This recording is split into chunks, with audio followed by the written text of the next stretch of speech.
Truth without apology ಎಂಬ ನಿಮ್ಮ ಪುಸ್ತಕದಲ್ಲಿ ಭೂಮಿ ಉರಿಯುತ್ತಿರುವುದು ನಿಮ್ಮಿಂದಲೇ, the earth burns because you do ಎಂಬ ಅಧ್ಯಾಯದಲ್ಲಿ ನೀವು ಸರಿಯಾದ ಜೀವನ ಮತ್ತು ಭೂಮಿಯೊಂದಿಗೆ ಸರಿಯಾದ ಸಹಬಾಳ್ವೆ ಇವೆರಡೂ ಒಟ್ಟಿಗೆ ಹೋಗ್ತವೆ ಎಂದು ಹೇಳಿದ್ದೀರಿ. ಅದರ ಬಗ್ಗೆ ಸ್ವಲ್ಪ ವಿಸ್ತಾರವಾಗಿ ವಿವರಿಸ್ತೀರಾ?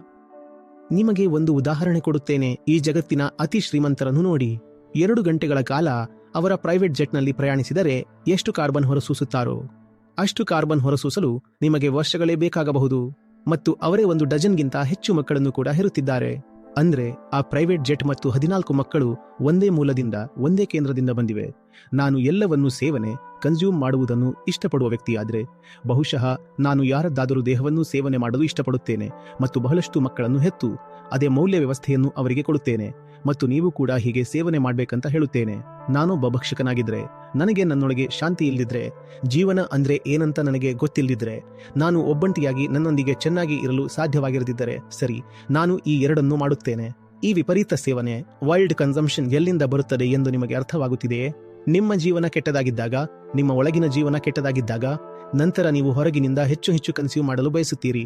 ಸರಿಯಾದ ವ್ಯಕ್ತಿಯಾಗಿರುವುದು ಮತ್ತು ನನ್ನ ಸುತ್ತಲಿನ ಎಲ್ಲದರ ಜೊತೆಗೆ ಸರಿಯಾದ ಸಂಬಂಧವನ್ನು ಹೊಂದಿರುವುದು, ಇವೆರಡೂ ಯಾವಾಗಲೂ ಒಟ್ಟಿಗೆ ಹೋಗುತ್ತವೆ. ನಾವು ಅದಾಗಬೇಕೆಂದು ಬಯಸಿದ್ರು, ನೀವು ಜನರಿಗೆ ಒಳ್ಳೆಯವರಾಗಿದ್ದು ಮತ್ತು ಒಳಗಿನಿಂದ ಒಳ್ಳೆಯವರಾಗದೆ ಇದು ಸಾಧ್ಯವಿಲ್ಲ. ನಾವು ಒಳ್ಳೆಯವರಂತೆ ಕಾಣಬೇಕೆಂದು ಬಯಸುತ್ತೇವೆ. ಒಳ್ಳೆಯವರಾಗಿಲ್ಲದೆಯೇ ಒಳ್ಳೆಯ ಕೆಲಸಗಳನ್ನು ಮಾಡಲು ಬಯಸುತ್ತೇವೆ.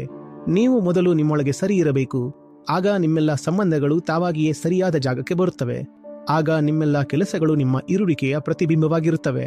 ಆದ್ದರಿಂದ ನಿಮ್ಮ ಎಲ್ಲ ಕೃತ್ಯಗಳು ಸರಿಯಾಗಿರ್ತವೆ.